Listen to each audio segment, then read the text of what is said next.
There's a new way to move in Grenada. Ride Go. Ride Go is here.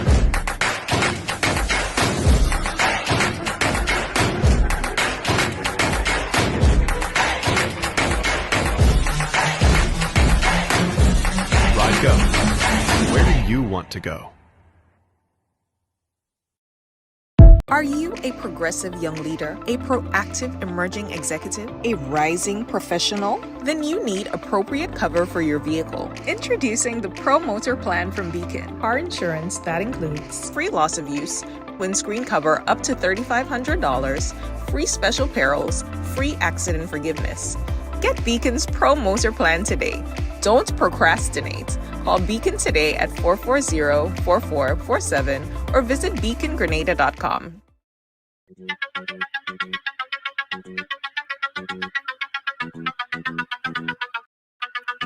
Yeah.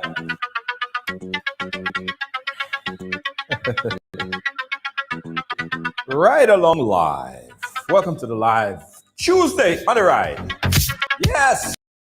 Yes. How are you guys? What's up? Are you good? I have a question to ask. Be truthful, don't lie. Don't lie. Did you miss me? Let me tell all you something, guys.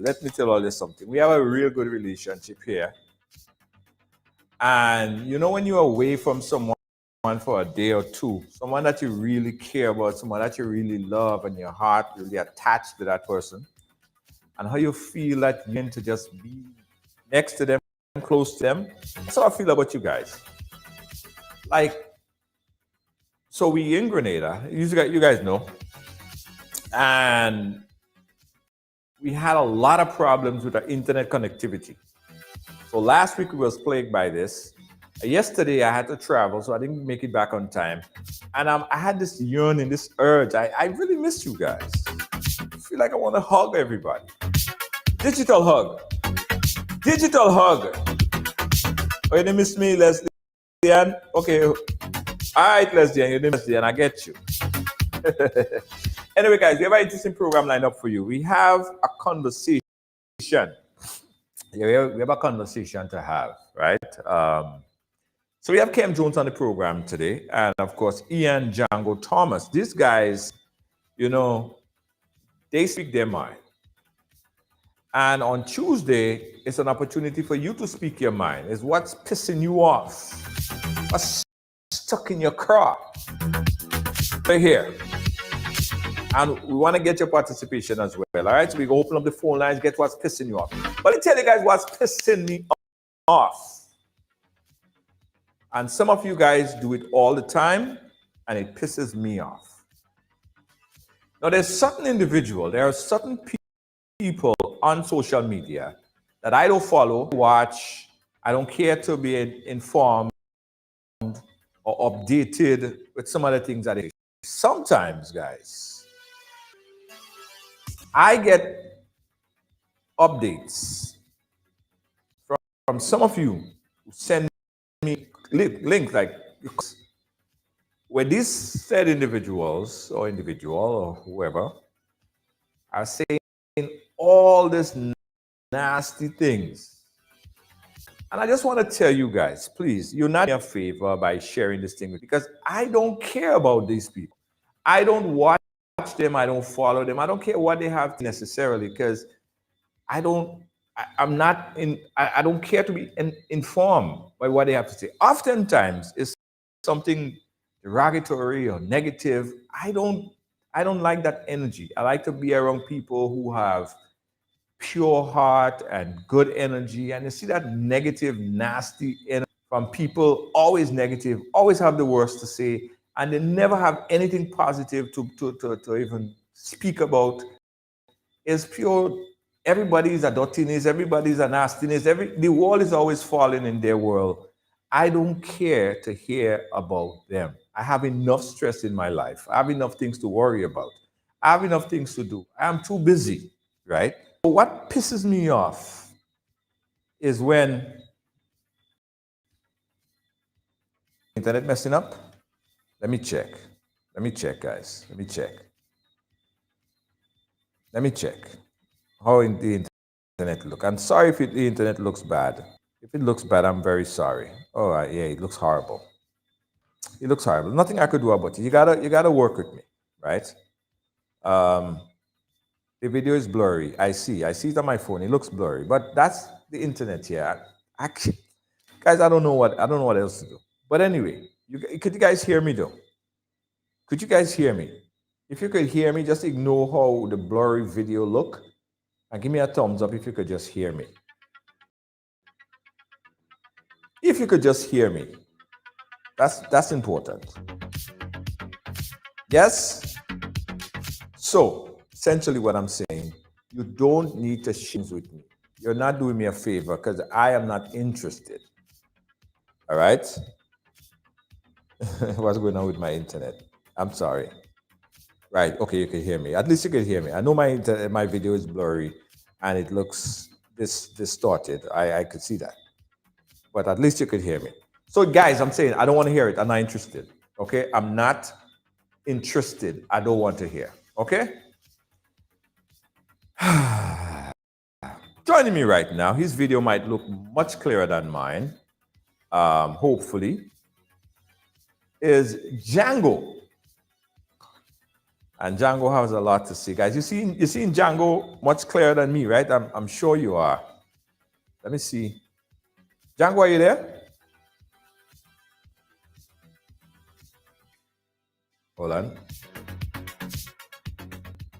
Django, are you there? Yes, I'm here. I'm here. I'm here. All right, there, I can hear you. You know, loud and clear, loud and clear, loud and clear. Django, how are you doing, my friend? How things? I'm in the land of the living. I ain't had much to complain about. The weather is good. I had some good food to eat over the weekend. I am trying to be the best version of myself daily, and that's about it. Yeah, that's good. That's good. Well, listen, I'm still here in Grenada. I flew out for a little bit. I came back yesterday, and I see people complaining about my internet, and it's not fixed. I can't change location. It is what it is for tonight, right? I'll try better tomorrow, but it is what it is for tonight, and that's pissing off a lot of people. So, what's pissing you off, Django? What's on your mind? Reckless drivers, indiscriminate parking, the opposition, the leader of the opposition, the war that is on our doorsteps in between Venezuela and Trinidad and the US. Quite a lot of things are pissing me off. Quite a lot. Today. So where we start? Where we starting? You want to start with local politics? Well, they say you should dance a yard before you dance abroad.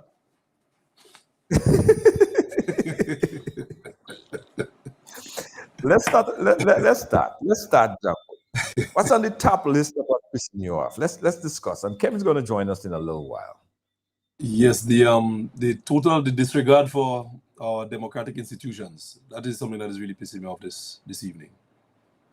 Yeah, the total disregard for the institutions that we've a lot of people have lost their lives for the ability to be part of a democracy.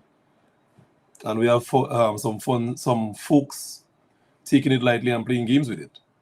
Like they don't understand the sacrifices that was made for from our ancestors or the folks that fought and died for the right to be a part of a democracy. So that is really pissing me off. Right. So I figure that you're talking a little bit about what happened in Parliament today. Am I wrong? You're correct. So let's talk about it. Let's talk about it a little bit clearer. So last week there was supposed to be the session of Parliament, and during that session, that augmented session, it was a shortened bit.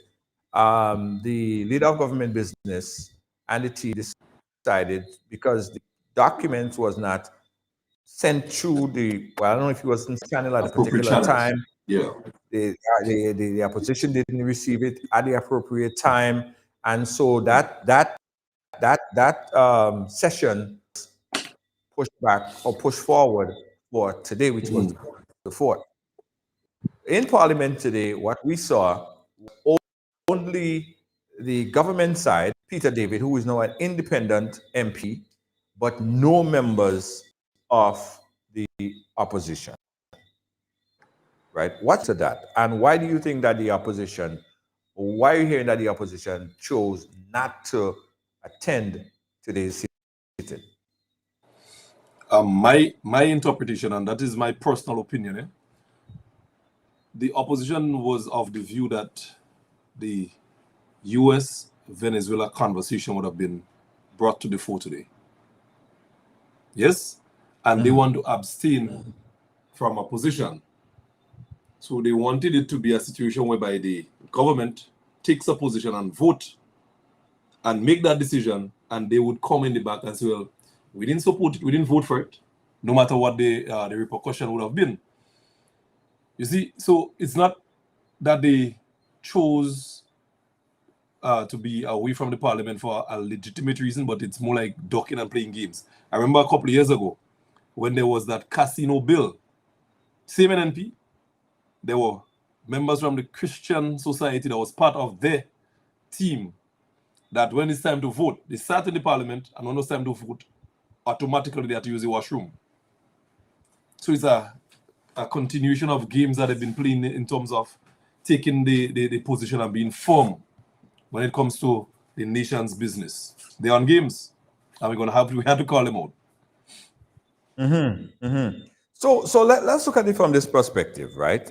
We have not, the government themselves did not make a strong or did not say yes or no to the request by the US. Yeah. As far as what the Prime Minister said today, is some. In fact, let's take a look at that clip. I think I have that clip here. Let's take a look at what the Prime Minister said today. That is not the clip, but let me see if I could get that clip. It's important, so let me see. Okay, let's go here. Bear with me for a bit. Okay. Hold on one second, Django. Hold on one second. Let me just get that off screen a bit, and get that clip. Summarize it for me, Django. While I get that, while I get that clip. Well, basically, what the Prime Minister is saying is the issue is really a military issue. We don't have a military, and it's going to be difficult for us to make a decision in relation to that because it would be, it could become a legal issue if we go ahead and cooperate with the request without us being in a position to do that effectively. So basically what he's saying, we hear you, we understand the request, but we are not in a position to respond at this time. So that's the gist of what I interpreted from the Prime Minister's presentation today. So based on your understanding of the clip here, why do you think that the government was not in a position or is not in a position or has not yet come out and state a position on the request? You see, that this conversation, as the PM rightfully said, it's good to have the public having a discourse on the issue. But the problem with this thing is, either way you go, you have repercussions to deal with. You see, it's like being between a rock and a hard place because we must be honest with ourselves. Venezuela has contributed to our existence for some time. Likewise, too, the United States has been a good friend of ours. So for you to take a position as a country that is reliant on both countries, it becomes very difficult to pick a side. And the Prime Minister is doing, I believe he's doing the right thing. He's taking the legal route to make sure that he clears Grenada's name. Because you see, other people, other former Prime Ministers would have just jumped and take a side, you know. And they didn't care because remember, we experienced these things in the past. It may not be of that magnitude. But we've had situations whereby we were blacklisted from the Canadian people because of decisions that was made by the former grouping in terms of how they operated with the CBI or the passport sales or whatever it is you want to call it. So we know in this dispensation, the Prime Minister is well within his capacity and faculties to say, hey, what? This hinges on a legal situation and let us walk cautiously. We can't take no side. We're in the middle of the road. Venezuela, you are brothers and sisters. The US, you are brothers and sisters. And I support him 100% in that position. This is what the Prime Minister said today. That's Parliament today. Listen it. Mr. Speaker, I know the public has engaged in heated debate and discussions in relation to the disclosure that the United States government, through the Southern Command, has sought our permission to erect a radar at the Morris Bishop International Airport. And I have both seen, observed, and have obviously met with significant questions and queries from the public about this issue. I just want to provide a little context, Mr. Speaker, as to where we are, so I can emphasize a couple of things. First, Mr. Speaker, we have ongoing security cooperation and arrangements with the United States and our regional partners on almost all aspects of law enforcement matters, including combating the drug trade and narcotics trafficking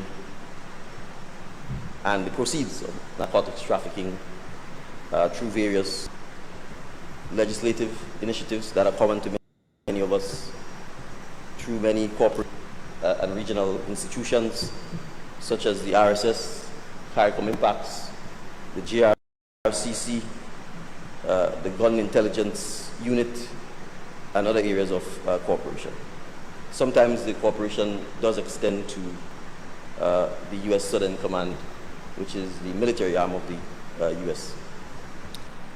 Mr. Speaker, so cooperation with the U.S. is an ongoing and permanent issue, particularly when it comes to, in the case of the U.S., drug flow to the north, and in the case of Grenada and many of our Caribbean brothers and sisters, the gun trade to the south. The request to install a radar is part of a broader request for further security cooperation, some of which we've already agreed to, but which, because of the fact that we don't want criminals to know what are some of the arrangements for addressing crime, we simply cannot disclose publicly. The radar issue specifically, Mr. Speaker, I think the debate that is ongoing is a clear indication of the fact that this government was fully, that because of the nature of the request, that it could not proceed to make a definitive yes, for the very reasons that we've seen played out in the public. Second, so we first appreciate that the Morris Bishop International site, by its very history, is one that is historic, of significance to the public, and one that evokes a lot of emotive reactions. That's one. And we appreciate that the public will want to opine on this matter.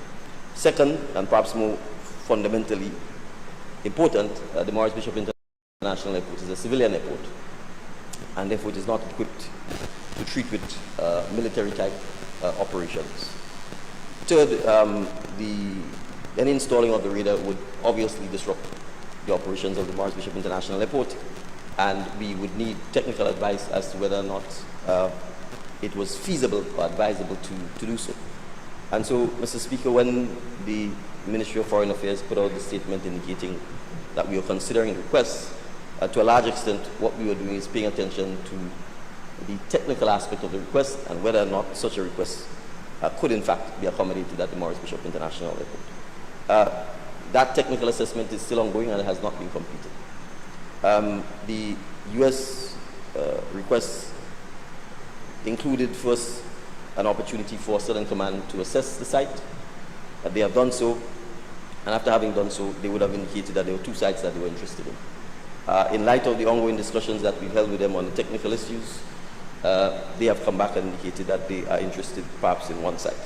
They have also indicated, Mr. Speaker, that they wish to have a response by a particular time. We have not been able to provide that response for the simple reason that I've said, just from a technical point of view, we are not in a position to satisfy ourselves as to the safety and other technical requirements as to whether or not such equipment properly ought to be at the airport. The The other fundamental issue that we have to consider, Mr. Speaker, is the fact that Grenada has no military, and therefore our cooperation with the US has always been in the context of law enforcement, and in the context of our own domestic law, and in the context of international law. And therefore we would ask to the legal basis or framework upon which, given that this is a military request, that the request was being made, and we entered into discussions on those issues. So when we indicated that we're considering, I'm simply providing a bit more context and more detail. That is precisely what we have been doing. It's important to point out, and I think this is important for me to go on the record, to say that as Prime Minister of the country and the government, we would not enter into any agreement which from a Grenada perspective has the possibility of violating Grenadian domestic law or violating international law. And right now, as I said, the technical discussions are largely what has been taking place. That is the update I have, and if we will provide.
Whether under the heading of ministerial statements I'm able to say what I'm about to say. I wish to assure